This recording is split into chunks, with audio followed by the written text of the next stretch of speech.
on that. You know, it's a process. You know, this year is going to be another process. Who cares what we did last year? You know, when we show up on the floor, we're not the Eastern Conference champions. You know, it's a totally different year. There he is, LeBron, 2 months shy of turning 31 in his 13th season and is trying to make it to the NBA Finals for the 6th straight time.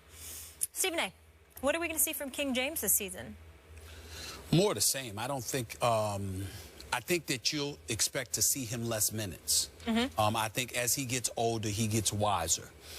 His physical dominance over the rest of the sport, I think, will dissipate a smidgen simply due to the fact that you have to take into account that he's not getting any younger. He is 31 years of age, but it's becoming to be almost 31 years of age, but it's becoming to be an older because of the mileage. But the fact that he's accustomed to playing into April, May, and June, because he's accustomed to doing all of these things, there's a lot of wear and tear on the body. This is why it was so important for David Griffin to keep the team intact and to get a Tristan Thompson re-signed, to have him and Love, how it's important to get a Kyrie back.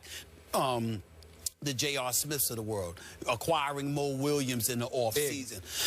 Excuse me. You've got to get these guys because during the regular season, LeBron doesn't need to really be playing more than 30 minutes a game.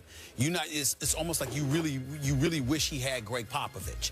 I think the masterful job of the year, the season before last when the Spurs won the title, how every single member of the San Antonio Spurs, including Kawhi Leonard, all played 30 minutes or lower. No one it's unreal.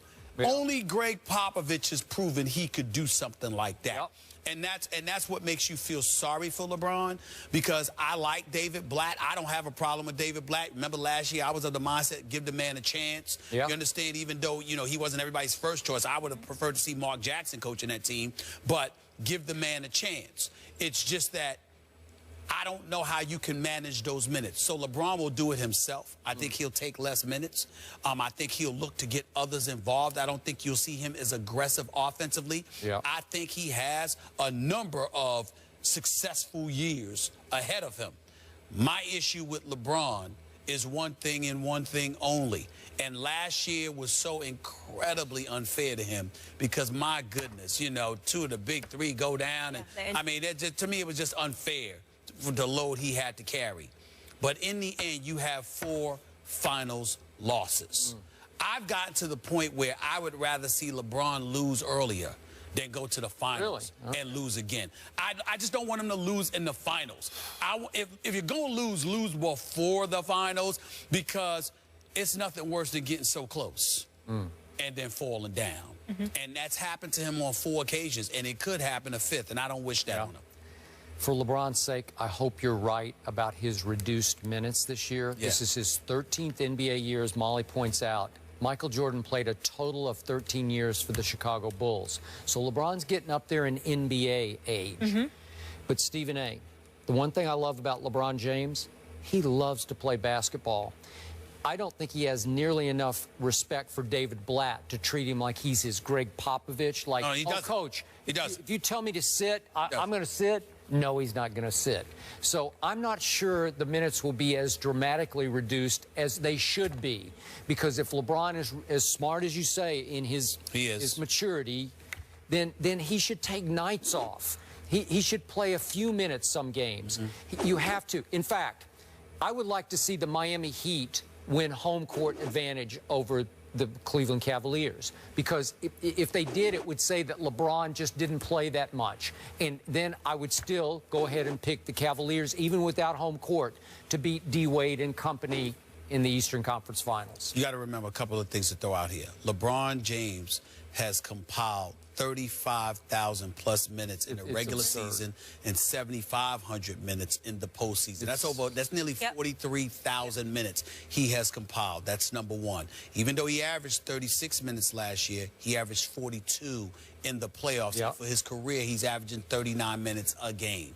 That's going to have to diminish if LeBron wants to stick around being LeBron for the next 5, 6, 7 years. All right. We got to go to break here because there's one more topic we need to discuss. Derrick Rose, he's going to be back on the court in Chicago. What can his teammates expect from him this season, and what do we expect? Bulls discussion, that is next. Jerry Jones said on 105.3 The Fan in Dallas that his view of the Greg Hardy sideline confrontations is the same that it was on Sunday. Jones supported Hardy, saying he was just firing the team up and that he's one of the real leaders of the team. Skip? What's your reaction to what Jerry had to say? I don't like it. I said yesterday to you, Stephen A. Smith, I wanted, when Jerry Jones had a chance to view the video of this incident, I wanted Jerry to take a stand on this day, Tuesday, and reprimand Greg Hardy for his actions of breaking into the middle of that special teams huddle. And from what again, we're just having to go off the top of our heads here off these quotes. He didn't really even address that. He dodged the question, basically, and said he's still, I'm just paraphrasing, he's still all in on Greg Hardy, is looking to sign him long term. He's a relatively young player, and he's part of the Cowboy future. I did not want to hear that today, because Jerry Jones is not only the owner and president of this team, he is the general manager. He manages the football part of this organization, and a strong message needed to be sent that it is completely unacceptable for Greg Hardy to break into the middle of a special teams huddle to blast the special teamers and get to the point of getting so out of control that the assistant head coach and special teams coordinator was forced to try to shove him back out of that huddle. And a confrontation ensued that included Devin Street and finally Des Bryant. Wholly unacceptable. But there is a time and a place for that kind of passion to overflow, that kind of rage to win to be channeled in the direction of special teams players who laid down on the job and allowed a 100-yard kickoff return that lost the football game.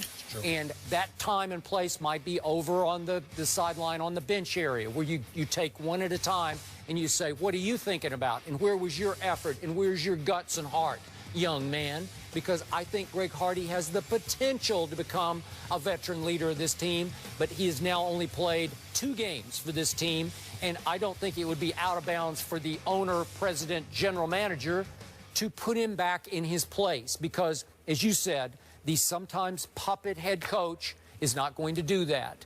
I believe Tony Romo did try to do that, because the Dallas Morning News reported that Romo went up to Greg Hardy during the media time in the locker room and pulled him aside and talked to him for several minutes.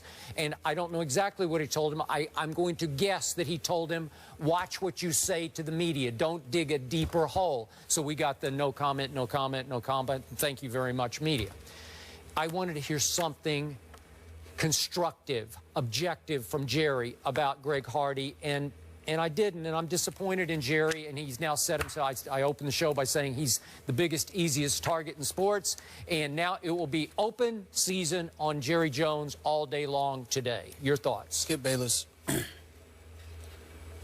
am I correct in surmising that what you're saying essentially is that you have a problem with the timing of what transpired with Greg Hardy? Yep. And how this is not the time or the place for Jerry Jones to support Greg Hardy. This is today is not. Now that you've had a chance. Remember, when he was asked after the game, he's outside the locker room, and he said, I didn't see it. What I'm saying to you is that in the grand scheme of things, as uncomfortable as it is for everybody to admit, what you really have a problem with is how stuff looked as opposed to what happened. And the reason why you have a problem with how stuff looked is because of a checkered past that will not be able to escape Greg Hardy. Yep. That's the reality, okay? And Jerry Jones and Stephen Jones willing to conduct business as usual and to shove this aside, as an aside, dare I say, and I'm certainly not agreeing with this, I want everybody to know this, but everybody out there, are we, and I don't mean this like intentionally, like Jerry Jones means for it to be perceived this way, because I'm sure he's not thinking about this. But are we wondering now, is there any wonder as to why issues of domestic violence and stuff were basically shoved under the rug, per se? Like it wasn't the issue that it needed to be? Because think about this. If there were no video from Ray Rice, who's to say people would react the way that they are right now about Greg Hardy. You see what I'm saying? Because if you're looking at the NFL culture, you have a 71-year-old billionaire who happens to be the owner of the Dallas Cowboys, you know, owns the billion-dollar playpen, et cetera, et cetera. And what is he doing? He's basically saying, look, man, he's relatively young, and his skill set is something that we need. Yeah, because he's trying to win football games. And in the immediate aftermath of Greg Hardy, I'm not going to engage in condemnation, but I will say this. I'm talking about based off of Sunday's game. I'm not going to engage in condemnation, but I will say this. Did he not look scary to you? He looked pretty damn scary to me. And when you looked at him out of control, I saw the football player. You saw the football player, frustrated by the level of ineptitude and the lackadaisical effort put forth by the special teams. The critics of Greg Hardy, however, saw, oh, that's what she was talking about. That's correct. No, you're right. When they were, am I lying? No, you're right, right or wrong. And that's my point. So either Stephen and Jerry Jones don't know, or they know and don't care nearly as much as they do about trying to win for a change. And that's what this is right here. So what I'm saying to you is, let's understand something. What you're really appalled by based off of Sunday was the timing. And the they're about to go back out on the field. And the timing of it has everything to do with Greg Hardy's past. If this were another player, you would just want to say he's immature. But Greg Hardy, I'd say that's out of bounds. I'm not saying you're saying that. No, we all know it's out of bounds. I'm saying you would attribute it to immaturity, and that player has to be disciplined. Whereas in the case of Greg Hardy, we're more vehement about it because people looked at him and said, yo, there's something unstable about that brother, right or wrong. That's what they were saying. Okay. That's the bottom line. All right. Look, just my personal view here. I've told you before, I would not have signed it. Right. Do I think that he committed heinous domestic violence? I do, even though his conviction got overturned when it went to the jury trial because she didn't show up and the police indicated she was paid off. But getting back to Cowboys signing, remember, Jerry's daughter, whom I know named Charlotte, she's a very bright woman. She's a Cowboys executive, and she made a big case at that time. This is a great opportunity for us with Greg Hardy to address this issue, keep it at the forefront, and I'm not sure that's happening just yet. Not sure. No. In fairness to both Stephen and Jerry Jones, the resident Cowboy hater, that's just playing games, having fun. In all seriousness, I don't believe they're intentionally insensitive. I think they're focused on winning, and sometimes that blinds you to the sensitivity that you need to have towards others. I don't believe for 1 second that they intentionally are being insensitive. No, but winning is paramount. Speaking of winning, NBA season kicks off tonight, and what player is under the most pressure this season? KD, CP3, we'll get into that in just a bit. Stay here.